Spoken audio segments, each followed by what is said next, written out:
Hare Krishna. So I'm grateful to be here with all of you today. And we'll speak, I'll be discussing on the topic of relishing the Gita. And one aspect of relishing the Gita is seeing what is not spoken in the Gita. Now we may say, how can we relish something by seeing what is not spoken in the book? But that's the point, that generally what is spoken indicates the importance of the content. But what is left unspoken also indicates things. Suppose now, say if there are two political parties in a country, and one party is biased for one, or one newspaper is biased for one particular party, and another newspaper is biased towards that, against the party. So if there is some controversy, some scandal involving one party, one newspaper may not cover it at all, and the other newspaper may highlight that as the main thing. So what somebody speaks and what somebody does not speak, that indicates that person's priorities. Now in the Gita, broadly speaking, there are 5 speakers, out of which we'll be discussing 4, because I'll tell, explain. There is Dhritarashtra, Duryodhan, Arjuna, and Krishna. Now, of course, Sanjay is the speaker in the Gita, but he's more like a narrator. And Sanjay's speech itself is a revelation, which could be a separate session in itself. But here I'll focus on those who speak in the Gita, and when they speak, what they don't speak. So let's look at this one by one. Now, if you consider Dhritarashtra, he has only one verse in the Gita, and that's the starting verse. So, Dharma Kshetre Kurukshetre Samaveta Yutsava Mamaka Pandava Chaiva Kim Akurvata Sanjaya. So it's a question, but we can say it's a questionable question. Why is it a questionable question? If, say, some people are sitting in a group to have a discussion, and somebody in a hotel to eat, and somebody, okay, what happened after they sat down to eat? Now, when we ask something for which the answer is self-evident, then either the questioner is foolish or the questioner is diabolical. Diabolical means that foolish means you don't even know what people are going to do if they sit down to eat. Well, they're going to eat. But what it means is maybe something else is expected to happen over here. So if people, as soon as people sit down to eat, maybe there's a time bomb. That time bomb is going to explode. So what happened in the hotel? Did the time bomb explode? Now they don't want to use the word the time bomb over there, because that will be a giveaway of their role in it. So it's a more of a Mamakaha Pandavaschaiva Kim Akurvata. Now the time bomb is something which is more passive. Passive time bomb, of course, is very destructive, but time bomb itself does some actions. The time bomb doesn't affect the actions of people who are there. Means the time bomb will just explode and destroy people who are there. But in the case of Sanjay, Dhritarashtra's question is asking, what did they do? It's not a question of what happened. So what did they do? Why is that particular question there? What did they do? Because this is a different kind of time bomb. The time bomb which is there over here is not a physical object that is going to explode. It is rather the subtle influence that is going to affect the actions of the individuals at a subtle level. So Kurukshetra is Dharma Kshetra. So how is the Dharma Kshetra going to affect the actions of the individuals over there? That is the question. And that means, what did they do? What did they do? So suppose another example could be that, say, if somebody is given uh, some alcoholic drink or some drugs without their knowledge, so that their performance becomes affected. Either steroids to improve their performance, or some other alcoholic or narcotic drugs to degrade their performance. So then the person doesn't know that I have been given this, and that person is going to function differently. So it's an influence. What did they do? So this is not just an event happening at that place, but rather the place is going to affect the actions over there. That's why he asks Kim Akurvata. What did they do? So he does not ask Kim Akurva. What he asks is, he's not asking, did they fight? How did the fighting go ahead? Fight. What he does not ask is, how did the fighting unfold over there? That's not what he asks over here. So he asks about the battlefield. He doesn't ask about the fighting on the battlefield. So what Dhritarashtra does not speak, Dharma Kshetre Kurukshetre, Samaveta Yuyutsava. Samaveta means they've assembled. Yuyutsava means for fighting. Mamakaha Pandava Shaiva, Kim Akurvata Sanjaya. Kim Akurvata. What did they do? They assembled for fighting, but what did they do? So there was a unspoken hope and an unspoken fear.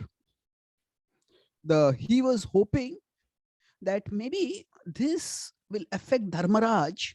It is Dharmakshetra, and there is Dharmaraj over there. Dharmaraj is Yudhishthir. It will affect him in such a way that he may decide, I can't fight against my relatives. I can't kill my elders like Bhishma and Drona. And he may abdicate his claim for the kingdom. But that was his hope. And that's why Dhritarashtra thought, maybe we will win the kingdom without having to fight the war. On the other hand, the unspoken fear was that if it is Dharma Kshetra, will it influence my adharmic son, Duryodhan? And will he also start thinking dharmically? And if he starts thinking dharmically, then will he give up the claim to the kingdom? So, and will that avoid fighting? So the influence of the place is what is prominent. Now it's interesting, in the Bhagavad Gita, the word Kurukshetra, Dharma Kshetre Kurukshetre comes up. So in the Gita, the focus is not on Kurukshetra. It is not so much on Kshetra, it is on Dharma. And Krishna uses the word Kshetra later for the body. Idam shariram kaunteya kshetramityabhidiyate. So the same word Kshetra can mean place. So what happens is, the Gita's focus is not on the region, the physical region as the area of influence. Yes, there is the effect on Arjuna within his body and mind, and how that effect will be addressed is the central message of the Gita. So Dharma, it does affect, in one sense, Dharma. His concern is there that how will the Dharma Kshetra, the place, affect the combatants over there. We'll come to that when we discuss Arjuna's words in the Gita. But this is in the question, this is a curiously missing thing. After they assembled on the battlefield, how did the fighting unfold? That's not the question. What did they do? That's the question. Now, if we move forward to Duryodhana. Now, Duryodhana lists various warriors on the two sides, but we know that he never mentions Krishna. And why does he not mention Krishna? Did he forget Krishna? No, it was not actually. Well, there can be forgetfulness in different degrees. It was more that he didn't forget, he neglected, he overlooked. So it is not that Krishna was somewhere far away in the ranks, invisible, so he did not see. Krishna was very prominent. In fact, among the first verses that Duryodhana speaks while describing the Pandava army, Bhima Arjuna Samahayudhi. So he says there are many Atrashura Maheshwasa. He is talking about his own army. He's referring to the army on the opposite side. He says, in Atrashura Maheshwasa, Bhima Arjuna Samayudhi. While comparing two armies, he says that here, There are many warriors who are similar, equal to Bhima and Arjuna. Now, in one sense, there is no one equal to Bhima or Arjuna. Now, he hopes that there are many warriors who can not only equal but exceed them. But still, the point is, he mentions Arjuna, and on Arjuna's chariot, Krishna is there. But he doesn't mention Krishna. Why? Because for him, Krishna is a non-combatant. And non-combatant means non-entity. Non-entity means he's not going to fight at all. So what happens is, the implication is that we don't see just with our eyes. We see with our intelligence, which evaluates what appears before our eyes, and it highlights some things and downplays other things. So there is so much information that comes into our eyes at the same point. So right now you're sitting in a particular room in your homes, and you may be looking at the phone screen or the computer screen. But at the same time, on the computer, it's on that device itself, maybe other notices are popping up. Maybe in the room, in the background, something else is happening. So through the senses, many stimuli come in, not just through the eyes, through the various senses. But even if you focus on the eyes, there are many stimuli come in. So we always need to order the perceptions. Order means what? We can't literally give order to them, but order means arrange in a hierarchy, arrange in a priority. What is it that I'm going to focus on? What is it that I'm not going to focus on? So in general, if we are not able to order our perceptions, then we will get distracted by minor things. So here he is seeing, and a phrase comes repeatedly in the Bhagavad Gita, Pashyan apina pashyati. One who sees but does not see. What does that mean? Pashyan apina pashyati. That means that one is seeing, but one is missing out the important things that are to be seen. Something which is important is being missed out. So while this applies to Duryodhan, it also applies at one level to Arjuna. In the Bhagavad Gita, Krishna uses Yaha pashyati sa pashyati. Krishna uses that one who is able to see like this sees. The implication is one who does not see like this does not see, is not actually seeing. So that's the implication. So if we meet a person whom we don't like, now at that time, that person may have some unlikable behavior, that person may have some unlikable characteristic that is manifested in their behavior.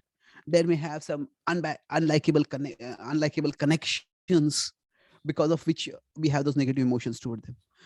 But if we are dealing with them either out of politeness or out of expediency, out of some practical necessity, then we will subordinate that dislikability, that unlikability, and will focus on what needs to be done. So that's ordering our perceptions. So it's interesting how Duryodhana's perceptions are ordered. There are two aspects of Duryodhana's perception. Duryodhana is not blind. So Dhritarashtra is blind. Duryodhana is not blind. But Duryodhana doesn't see what is right in front of him, and he sees what is not at all in front of him. So what is that? He doesn't see Krishna, although Krishna is right on the chariot. And he says, Bhavan Bhishmascha Karnascha Dronascha Samit Bhavan Bhishmascha Karnascha. So he describes a list of warriors when he's addressing Drona. So he mentions Bhavan first, and then he mentions second is Bhishma, and third is Karna. Now, interestingly, Karna is not on the battlefield. Karna had become angered because he felt that that Bhishma had disrespected him. And so he decided not to fight as long as Bhishma was the commander. It's like, say, in a cricket team, a particular player feels that they have been disrespected by the captain. As long as this person is the captain, I will not fight, because if the team wins, they will get the credit. So he sees Karna, although Karna is not on the battlefield. Why? Because Karna is prominently there in his mind. So our intelligence is meant to order our perceptions. And that which is important, we see it. That which is not important, we avoid seeing it. But unfortunately, what happens is, if there are some things which are very important within our mind, We see them externally even when they are not present externally. That means we mention them, we talk about them. And so what he doesn't mention is Krishna. What he mentions is Karna.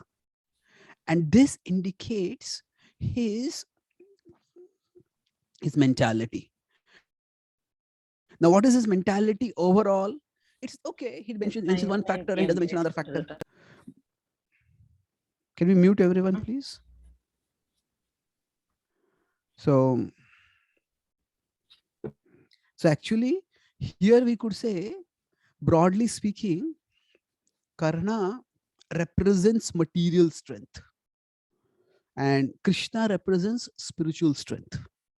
Krishna is the supreme spiritual reality who represents the spiritual strength. Arjuna, Karna is materially competent. He's a great archer. He represents material strength. So he sees the material factors, he doesn't see the spiritual factor at all. Now, beyond this, now what does Krishna not mention? So, now this is very significant. What Krishna never mentions in the Bhagavad Gita is not even once, not a single reference to the atrocities done by the Kauravas against the Pandavas. No mention, for example, of Draupadi being dishonored. Now, what is significant about this? If you see, it's spoken on a battlefield. And when the Bhagavad Gita is spoken on the battlefield, the setting of the battlefield will be extremely prominent over there. So to understand how significant this is, say if there is a World Cup final between, say, India and Pakistan, and the two Indian batsmen are out in the middle about to bat, and suddenly the striker calls the non-striker, and both of them are in the middle, and in the middle they are just discussing, and they keep discussing, and they keep discussing, and they keep discussing. And when they keep discussing, they just don't seem to stop. Everybody is intrigued. What are they talking about? And if the camera zooms in on them, and we find that, okay, is there something about the match strategy they've discussed? But they should have discussed earlier. Why now? But if they don't mention anything about the match, say, what is going on over here? First of all, why are they discussing? And why are they discussing nothing which is relevant to the match? But the idea is that this is very significant. See, Krishna's purpose is not to somehow or other to get Arjuna to fight. It is to teach universal principles of living. That's why Krishna doesn't use circumstantial reasons for fighting. Krishna could very easily have used those reasons to emotionally goad Arjuna. One of the easiest ways to get people to act aggressively is by triggering their emotions. And generally speaking, emotions are not triggered by universals. Emotions are triggered by specifics. If you want to say that, okay, feel love for your country. Well, okay, feel love for your country. How do you feel love for a country? There has to be something tangible. Maybe play the national anthem, show the national flag, maybe show some iconic national leaders. Something tangible, when it is there, it triggers emotions. And especially if the emotions are meant to get people to act aggressively, at that time, then the events also have to be provocative.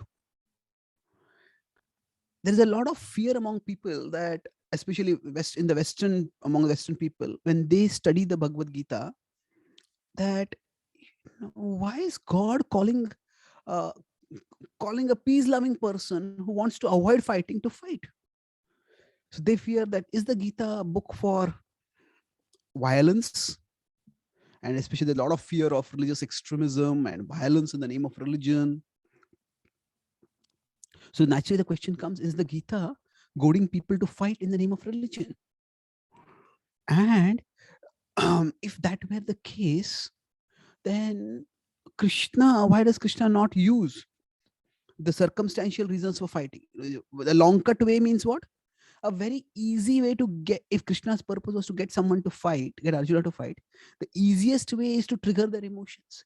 And there is a very ready-made way to trigger the emotions. What is the ready-made way? Just goad Arjuna to fight. So he could have done that, but he didn't do that. Now, why is that? That is because Krishna's purpose is not to, at least in the Gita, it is not just to get Arjuna to fight. It is to address Arjuna's question about dharma. In fact, far from triggering Arjuna's emotions by reminding him of the provocative incidents, what Arjuna does is, or rather what Krishna does is, he repeatedly talks about, don't get carried away by emotions. Don't get agitated. In fact, if you see one of the early verses where Krishna mentions fighting, 330, what he says, Mai sarvani karmani sanyasya adhyatma chetasa nirashir nirmamo bhutva yudhyasva vigatajvaraha. So the word yudhyasva, it says fight. But before that, he says, whatever are the typical reasons for fighting, don't use those reasons. Nirashir, don't crave, don't have worldly desires. Nirmamo, don't have the desire for proprietorship.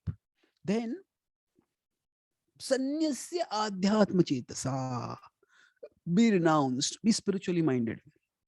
So the question comes up, when Krishna is telling Arjuna to eschew, to give up all emotions, why is he telling them to fight? So we could just incite their emotions and get them to fight. But Krishna repeatedly calls for equanimity and freedom from anger. Why is that? Because the Gita speaks about life's universal concerns. It is speaking about what is the right thing to do. Dharma kshetra is the place where the Gita is spoken. And in that dharma kshetra, what happens is, there's a discussion about dharma. Arjuna asks, Puchami tvam dharma sammuda chetaha. I want to know what is dharma. Krishna will say that dharmyam samvadamavayo. This is a discussion about dharma. And then Sanjay will also mention that we had this Achyuta and Keshava, Achyuta and Partha, we had this discussion about dharma. So Gita speaks about what is the right thing to do. What are the principles guiding our decision making during our living? Because the Gita speaks about universal human concerns, what happens is, it has been relished by millions for millennia. It has been treasured and taught by saints. And these saints never considered fighting to be the way of living the Gita, leave alone the sole way of living the Gita. So the Gita's purpose is not fighting. Gita's purpose is living in harmony. So to echo the same theme, there is not even once in the Gita does Arjuna say that I will fight. In the conclusion of the Gita, Arjuna says, Karishye vachanam tava. I will do your will. I will do your will. Means, what is the implication over here? That his focus is, his consciousness has become elevated. He's not just looking at the situation and what am I to do in the situation. He's focusing on the divine will and on harmonizing with the divine will. Now that the divine will, that the will of the Lord requires him to fight, that is just incidental. That is not the essential message of the Gita. It's just incidental message. It's just in context is that, okay, Arjuna has to fight. But Arjuna doesn't say, I will fight. He says, Karishye vachanam tava. It's interesting what he says before that. Nashto moha smritir labdha tat prasadan maya achyuta. Sitosmi gata sandeha karishye vachanam tava. So this verse, actually, every single word is so significant in this verse. We could have a whole class on this verse, but just one or two points over here. He says, Smriti Labdha. Now, what memory has been restored? Is it that Arjuna had forgotten how the Kauravas had done atrocities against them? Is it Arjuna had forgotten that how they had dishonored Draupadi? And I remember that now I'm going to fight. No, it is not that Smriti at all. Krishna doesn't mention that. those incidents, and Arjuna is not reminded about those incidents by Krishna through the Gita's message. It is Nashto moha smritir labdha. My illusion is dispelled. So he's not saying that, okay, I forgot some incidents. It is because of illusion that my smriti was lost. So what is that referring to? Arjuna is also a devotee of the Lord. Arjuna knows Krishna's position. Circumstantially, he started thinking that, oh, this war, why are we fighting it? Are we fighting it for the kingdom? Is it worth fighting it for the kingdom? And we'll be losing, there's so much life will be lost when our elders will be killed. He realized that ultimately that this war was the will of the Lord, and he had to do his part in the divine will. So Smriti refers to Smriti about Krishna's position and Krishna's disposition. That Krishna is God and Krishna is benevolent toward everyone. Krishna is always the well-wisher of everyone. So that is his elevated consciousness means, see, world material or you could say non-elevated consciousness sees the world first, and then it sees God later, if at all it sees God. Mhm. God is like an afterthought, but elevated consciousness means God is the first thought, and afterwards the world is seen. So his elevated consciousness means he's able to see Krishna first. So Karishye Vachanam Tava makes the Gita, that concluding declaration makes the Gita very relevant for all of us. It means that we all are meant to live as parts of the ultimate reality. Why live as part of the ultimate reality? Because of three things. That ultimate reality, that Krishna, when I talk about Krishna's position and Krishna's disposition. So what does this mean? Krishna sees further than what we can see. Krishna seeks our good more than what we can seek. And Krishna strives not just for our good, but for everyone's good, far better than what we can ever strive. So seeing, seeking, and striving. To understand Krishna is to understand these aspects of Krishna. That he knows what is happening better. He knows what is to be done better. And he's doing it better. It's like a person who is having a disease. The person is saying, oh, I'm feeling extremely cold, or I'm feeling extremely hot right now. I'm feeling extremely thirsty. Just give me something to drink, something to eat. But maybe at that time, for them, they need to go through those distressing experiences as a part of their recovery. So if that is the case, then let the doctor may say, let them go through it right now. Yeah. They may demand, suppose somebody has typhoid, they demand some fried food. No, don't give it to them. They have to go through that craving, they will go over it after some time. So the Gita is not just about talking about Krishna's position or God exists. No, what does God's existence, what does God's benevolence mean for us? It means that we harmonize with his will. So as I say, be apart, be not apart. Act as a part of Krishna, not apart from Krishna. We need to act in harmony with Krishna because he is the all attractive supreme divinity. And when we live in harmony with him, we do our best and we help others to do their best. Ultimately, for all of us, we may not be fighting a war against physical enemies out there, but we are fighting. We are fighting against difficult situations externally. We may be fighting against difficult emotions internally. So at that time, rather than simply saying, oh, should I do this? Should I not do this? And that's an important question. But the more important question is, okay, how does this action relate with Krishna? What would Krishna want me to do in this situation? We may say, but Arjuna had Krishna right next to him. So Krishna told Arjuna. Well, actually, Krishna doesn't really tell Arjuna what to do. If Krishna had wanted to simply tell Arjuna what to do, Krishna could have finished the Gita in 6 words. I am God, obey me, fight. But Krishna does not do that. Even in the Bhagavad Gita, Krishna doesn't simply give direct instructions. Krishna gives philosophical reasoning by which Arjuna can make informed choices. So that same Lord who can give us guidance is present within us. The Gita is not just a dialogue between Krishna and Arjuna that happened historically. The Gita is a dialogue that happens within our heart because Krishna is present within us. And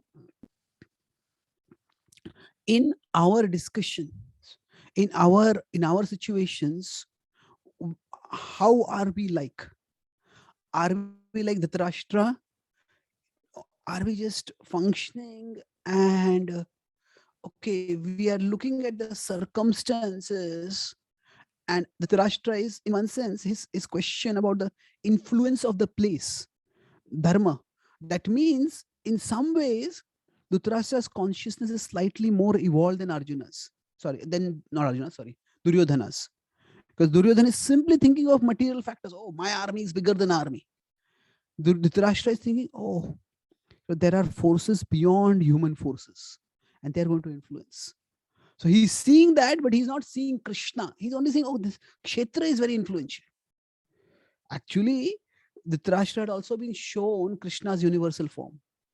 But what happened is he did not consider that. He said, okay, what did the place do over there? So are we going to think about subtle factors, but not about Krishna? That will be like a Dhritarashtra mentality. Are we going to think only about gross factors and nothing subtle, nothing spiritual at all? That would be like Duryodhana. Or are we going to Krishna simply circumstantial answers? Okay, do this, don't do this. Krishna doesn't do that in the Gita.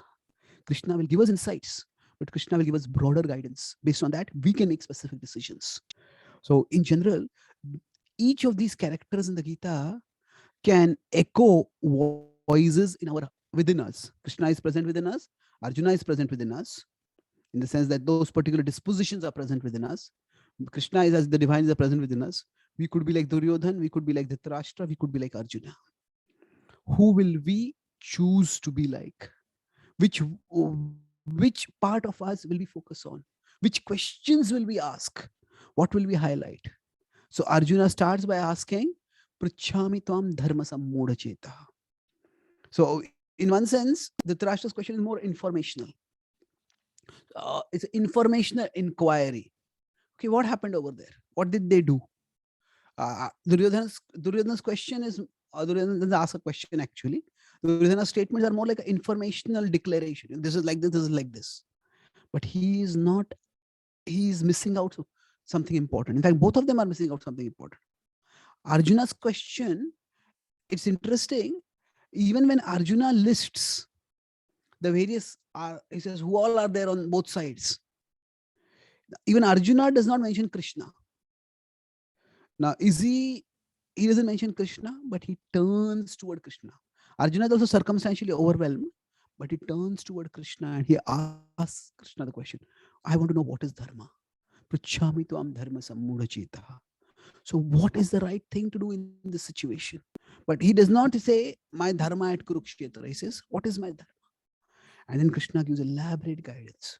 So the Gita is a conversation that can happen in our hearts, wherein we learn the principles of living in such a way that Krishna from within our hearts, through the wisdom of the Gita, will become like our inner guide.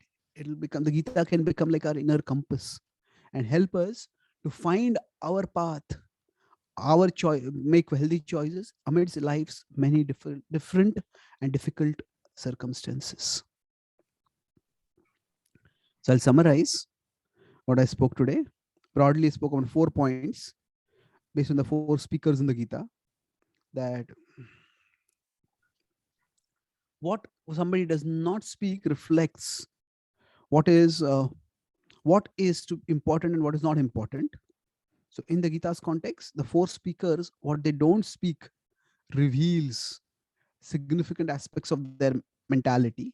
So what the Dhritarashtra doesn't speak, he is asked, what did they fight? What did they do? How did the fighting unfold? No, because the place is going to affect their actions. So how is the effect going to be? Duryodhana doesn't mention Krishna because he considers he's only having a material vision. We don't just see with our eyes, but we see with our intelligence, which orders the perceptions of our senses. And then Krishna doesn't use circumstantial reasons to goad Arjuna to fight. He focuses more on universal principles. And at the end of the Gita, Arjuna also does not say that I will fight. He says, I will do your will. That indicates the universality of the teachings of the Gita. And the Gita is an inner conversation which can guide all of us in our spiritual journeys. Thank you very much. Hare Krishna. Are there any reflections or questions? Hare Krishna, Prabhu. Thank you, Prabhu. I have a few notes which I made. So one point which I liked was that how Krishna is not trying to goad Arjun to, by giving emotional reasons for that, right? He's not telling about Draupadi's dishonor and other things. He's talking about the universal principle. So I like that and I get that. But one area where I was lost and I was trying to figure out the connection was when you were talking about those four speakers and like how what they were not saying reflected their mindset. I was trying to map those mindsets to the three modes. I don't know if that was the right thing to do or right way to learn. So I was thinking in my head that, like, okay, so Duryodhan is more like mode of ignorance, like, from the way he's approaching. To me, Dhritarashtra was more like mode of passion, and Arjuna was like more of goodness in some sense. So I don't know if that was the right way to connect the dots, but that was what I was trying to do. So I would like to get your reflection on that. So that's one question. The second, let's focus on one. Let's okay. focus on one thing at a time. Okay, so let's go. Interesting way of looking at it. Mm. I have written an article about the three levels of blindness in the Gita. Mm-hmm. The Dhritarashtra is physically blind, but it one sevens. Duryodhana is also blind because he's not able to see Krishna. Mm. And Arjuna is blinded. He's not blind exactly, but he's been blinded. Mm. So now Arjuna definitely is in Sattva Guna. So that is something which is understandable. Mm.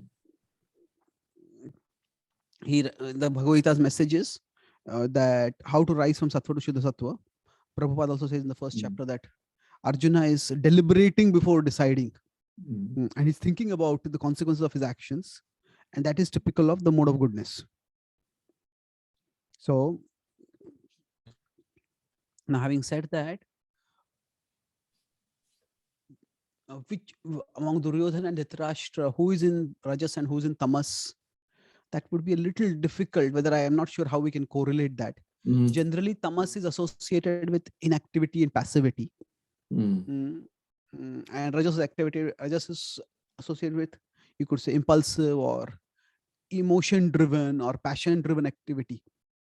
So in that sense, we might say that Duryodhana is in Rajas and Dhritarashtra is in Tamas. And if we consider the 16th chapter of the Bhagavad Gita, when Krishna describes the demoniac mentality. In the demoniac mentality, he describes Asau maya hatha shatru hanishye chaparanapi ishwaro hamam bhogi. This enemy I have killed, and that enemy I will kill. My scheme, this scheme has been successful, and now that scheme will be successful. While he's describing the demoniac mentality, that mentality also resonates with the way Duryodhana thinks and acts. He has been making various schemes to gain more and more wealth in terms of the kingdom and trying to eliminate the Pandavas. So Duryodhana's mentality is demoniac. And in one sense, Duryodhana is clearly the main villain or the active villain of the Mahabharata. And Dhritarashtra is more like the passive villain. So what would it mean, practically speaking? That is one of them in Duryodhana could be broadly said in the Rajas and Dhritarashtra in Tamas to some extent, because Dhritarashtra is not doing activity. But is it that in Tamas people don't see anything higher? Well, if you see people in Tamas, sometimes some people may get so addicted to video games that they may do nothing physically at all. So that is tamasic, the absence of complete physical activity and just being hyperactive in an imaginary world. That could be tamas. So it could be that Dhritarashtra is affected by Tamoguna and Duryodhan by Rajoguna. I'll need more thinking about it, but it's an interesting correlation.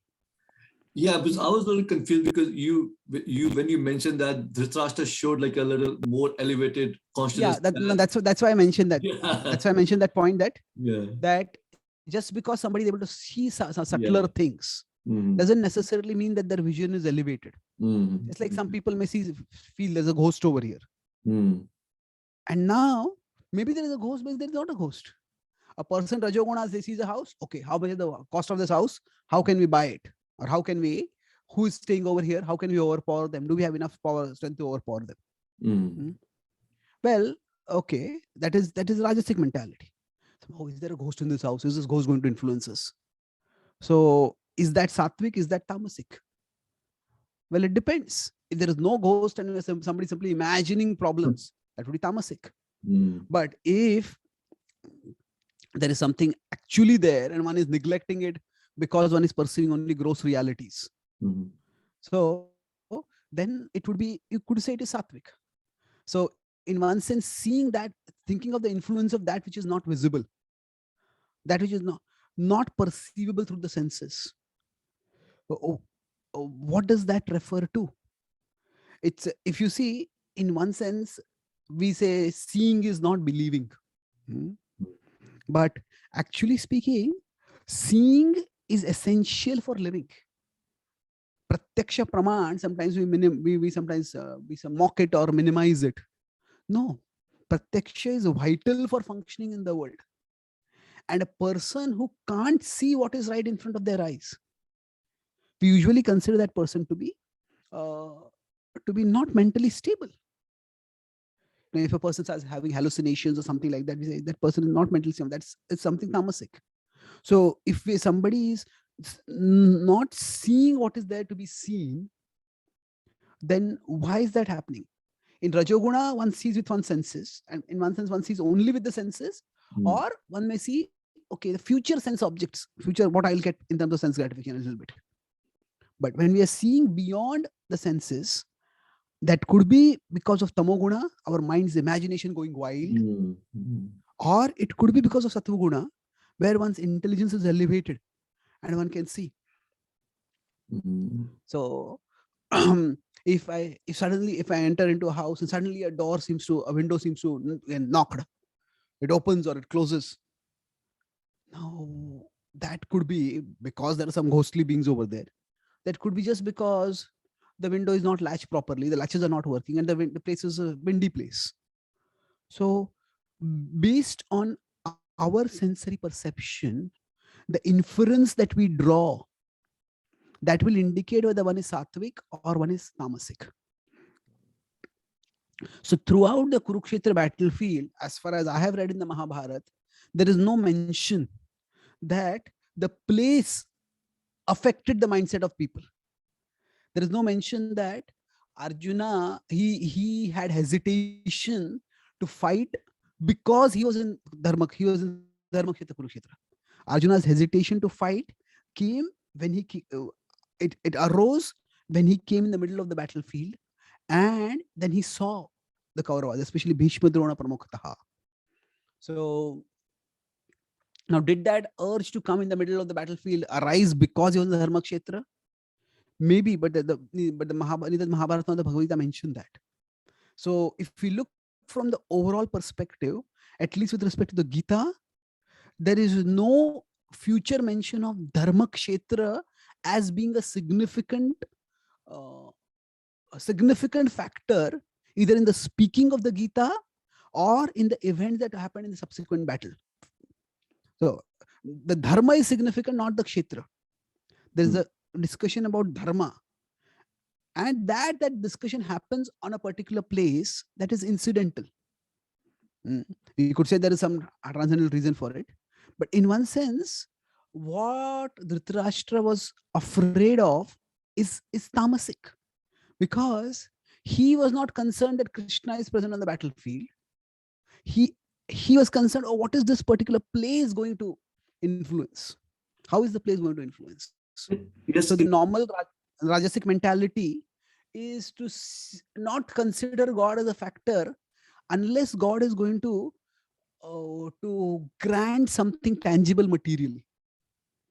It's Mm. like, okay, if you're spending 2 hours chanting, now what do you get out of it?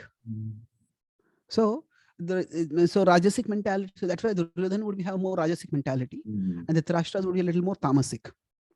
There's one more interesting thing which I found interesting is like when you in the first or second slide you talk about how Dhritarashtra was concerned that because of the influence of Dharmkshetra, Duryodhan may have a change of heart and he may not fight, right? And you kind of categorize that as a fear.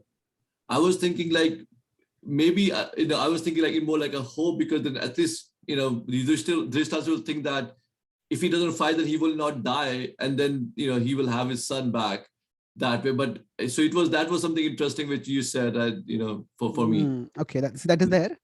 Yeah. How it is the Mahabharata describes repeatedly that mm, that Dhritarashtra was caught in a very deep dilemma. You can say he was dreading the inevitable and longing for the impossible. Dreading the inevitable. The inevitable was that his son was going to suffer the consequences of his actions, and longing for the impossible. What are the longing for? My son will become the emperor. My son will rule. That was what he was longing for. So in that sense, that dilemma was tearing him apart internally. Okay. Yeah, that Does that make sense? yeah, makes sense. Last question before I ask everyone else to kind of jump in. So the theme, the way I understood like of this whole thing was that like of the speaker and all the four speakers, and I was just focusing on Krishna right now. So whatever in summary, whatever Krishna says in Gita is obviously the priority and the focus he wants us to focus on. What he does not say in Gita, is that something we should have as a second priority, or like a something which we can argue on, saying that maybe it's a gray area because Krishna has not talked about it because we're just focusing on what he has explicitly said. So like explicit versus implicit, like that kind of conversation. How do we kind of take that? How do we kind of Both assimilate are that? important. Both are important. More important. Of course, what is spoken is most important. Mm. But while somebody is speaking, if they're not speaking some issue, there's a reason for that, and contextually that reason needs to be understood. So the Bhagavatam also, Prabhupada states that when Vidura meets the Pandavas, Vidura already knows that Krishna has departed from the world, but he doesn't speak that to the Pandavas.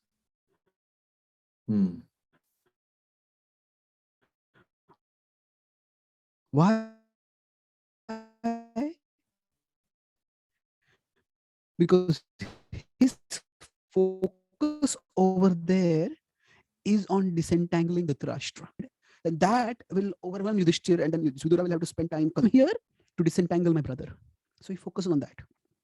So we certainly focus on what the Vidura speaks to the Dhritarashtra, how he cuts off his knots of attachment. But simultaneously, we also focus on we also notice at least, not necessarily focus on, notice what is not spoken, and that indicates certain, as I said, it indicates priorities. It indicates what is important. So who is coming for, suppose there is a particular meeting, or we arrange a particular program. Who comes for that program is important. Who doesn't come for that program is also important. Now we should be able to notice who has not come here. But during the program, our focus should not be entirely on why did this person not come, why did this person not come, okay, what happened during the meeting, what happened during the program, those who are there, how am I dealing with them? So that is the most important thing. But the other aspect also has its importance. I won't say they are equally important, but this is just another aspect to understand the focus of the Gita. Okay, got it. Thank you so much, Prabhu. Yeah, I will request any other people from the audience to kind of ask questions if they have any. Hare Krishna. Krishna. Thank you for the wonderful class, Chaitanya Prabhu. I do have a clarification to request where you were mentioning about Krishna is not trying to goad Arjuna to push him to fight. and he's just speaking Bhagavad Gita for the universal teachings of how to live in harmony.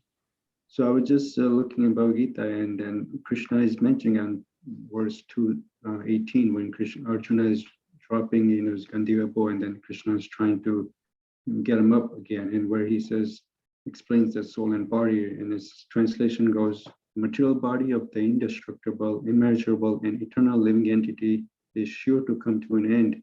Therefore, fight. Oh, okay. No, he definitely calls upon Arjuna to fight. He does not give circumstantial reasons for fighting.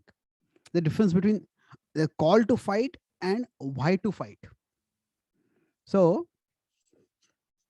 the point I was making is calling Arjuna to fight is there many times in the Gita. But what is the reason? There is not a single reference to the atrocities done by the Kauravas against the Pandavas. No mention of Draupadi being dishonored. The point of the Gita is not just to somehow or the other get Arjuna to fight. These are the two slides.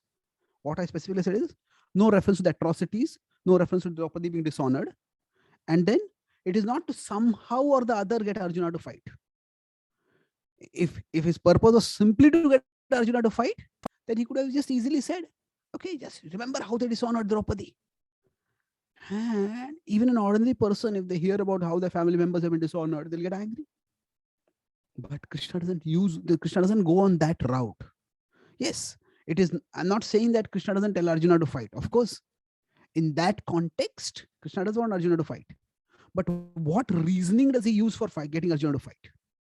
He doesn't get into that reasoning that, oh, they did such wrong things, therefore do this to them. Is that clear?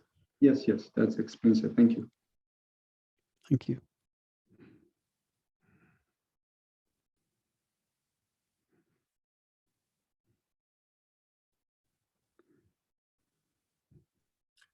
Anyone else has question from Chaitanya Prabhu?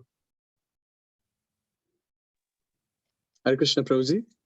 Hari Bol, Raman Krishna Prabhu. Nice to see you. That's Prabhuji, Shila Prabhupada. Such a beautiful class. Thank you so much, Prabhuji. After this class, we are more eagerly waiting for the relishing the Gita book. Thank you so much. Thank you, Prabhu. Yeah. Thank you, Prabhuji. Prabhuji, I have one question. So actually, I had two questions, and I think you cleared one of them. I was asking, so what someone doesn't speak reveals significant aspects of their mentality. Then what someone speaks reveals even more significant aspects, right? Because he has prioritized those words, right? Thoughts to words to action. So he has prioritized those words to be spoken. And in the case of words that were not spoken, it is subject to our speculation, then our consciousness, etc., also comes into play, right? What we perceive, because the things are not explicit anymore, right? Yes, of course. Yes, Prabhuji. So now when there's a greater level of inference, because we need to understand, okay, why didn't they speak this?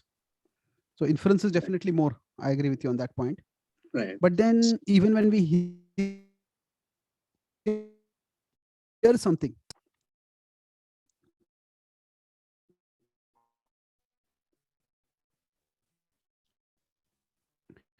so even when we hear, do we emphasize everything equally? We also emphasize the role of the hearer cannot ever be. Yeah, I think. Yes, Prabhuji. You want to speak? Yeah, go ahead. Yes, Prabhuji. So yes, so that I guess connects to the importance of pratyaksha praman, right? Also, because seeing sometimes does clear many doubts. Similarly, hearing explicitly also will clear some doubts, I guess. Right? Yeah, sometimes if it is required, we may ask, why are we not discussing this topic? We can ask something like that, or why is this person not come? We may specifically ask also. But the point is that sensory perception, if somebody obsesses over what is not within the domain of sensory perception, then that may not be healthy. As I said, sometimes the spiritual activities take us entirely beyond the sensory domain. That means that a person may become so absorbed in ecstasy during a kirtan or during even a katha. The speaker may get so absorbed that they get lost completely. They may get lost in the remembrance of the Lord. They may get lost in devotional ecstasy. But if a person is leading a particular event, if a kirtanier frequently gets lost in ecstasy and forgets to sing, well, then that person cannot be a kirtan leader. If a person doing katha gets so lost in ecstasy that they stop speaking. So we see Shukdev Goswami. That's why our Acharya explained that Shukdev Goswami, he recognizes that speaking about Radharani may take me to such ecstasy that I will not be able to speak. So therefore, he doesn't speak about Radharani. Does it address the question? Yes, Prabhuji. So that leads me to my second question, Prabhuji, which is some Yes. indirectly related. So how do we understand that so Bhagavad Gita is part of Mahabharata? In Mahabharata, in several places, especially in Virata Parva, Krishna explicitly goes into explaining how Kauravas treated bad, Dushasana, how he treated Draupadi. So he actually Yes. That's a explicitly good question. reminds Yudhishthir and everybody in the assembly. And there is actually it is written also that Yudhishthir has never seen Krishna so angry. So Yes. we do That's a good see, point. Very good question. and we did focus on Bhagavad Gita, but then the Bhagavad Gita is part of the Mahabharata, and Krishna has already covered all the emotional aspects already. Is that why? Could it be why? Is not. So that's my question. Yeah, it's a good question. My understanding is there is something like a achintya bheda bhed relationship between the Bhagavad Gita and the Mahabharata. That the Bhagavad Gita is definitely a part of the Mahabharata, but the Bhagavad Gita addresses the issue of the Mahabharata issues of the Mahabharata from a very different perspective than how they are addressed within the Mahabharata itself. So these deeper deliberations over the right thing to do, they don't occur in the Virat Parva, Udyoga Parva. They don't occur over there. There it is more of circumstantial reasons. So the point is that the Gita is in the Mahabharata, but it is not looking at the issues of the Mahabharata solely from the perspective of the Mahabharata. So from the settings perspective, it is in the Mahabharata. In that sense, it's abhed. But there is bhed also. That is separate from the Mahabharata. The Gita can be read as a book separate from the Mahabharata in itself. Even if somebody doesn't know the Mahabharata, they can read the Gita and they can get immense wisdom from the Gita. At the same time, reading the Mahabharata and reading the Gita in the context of the Mahabharata is helpful, because sometimes Krishna's philosophical reasons for fighting may just seem to be like philosophy used to justify violence. So that's why, so to avoid that misperception, it is better to at least be aware of the broad events of the Mahabharata. Then one will be able to understand what is going on. And then one will be able to decide in a more balanced way, okay, that what the Pandavas had a justified cause. So in that sense, the Gita addresses issues from a much broader, higher perspective.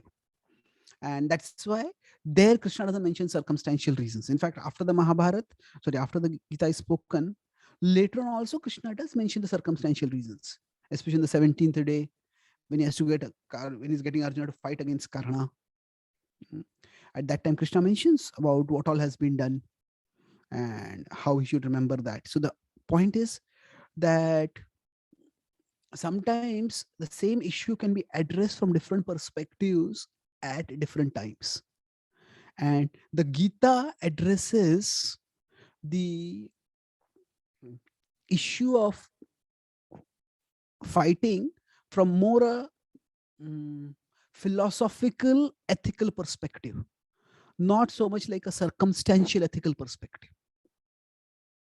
Both the discussions are about ethics. Ethics are about the right thing to do when there are multiple options seem right or multiple options seem wrong. What is the right thing to do? But the Gita's focus is different. Does it address the question? Yes, Prabhuji. Thank you so much. Achintya Bheda Bheda was beautiful. Prabhuji. Thank you. Thank you so much. Thank you. Happy to be of service. Hare Krishna. Prabhuji, do you have time for more questions? Like, I want to be very sensitive to your time too. Like, so let us know if this is it for you, or I can ask people for Yeah, questions. we can have 1 or 2 more questions, then we'll stop. Okay, thank you. Anyone else? Prabhu, Mataji's.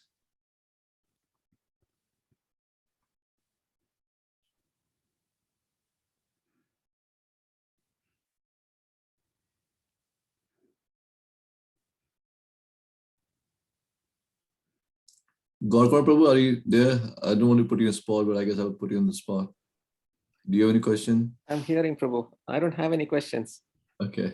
Wonderful to hear the class. Thank you. Mm. You have a hotline anyway, so you don't Nice to see. ask. Yeah. Nice to see here, Gorgamar also. Yes. So thank you very much for Thank you. your participation. And Srimad Bhagavad Gita ki jai. Jai. Srila Prabhupada ki jai. Gaur Bhakta Vrinda ki jai. Thai Gaur Premanande. Thank you for coming, Thank Prabhu. I will hope to see you soon, more frequently.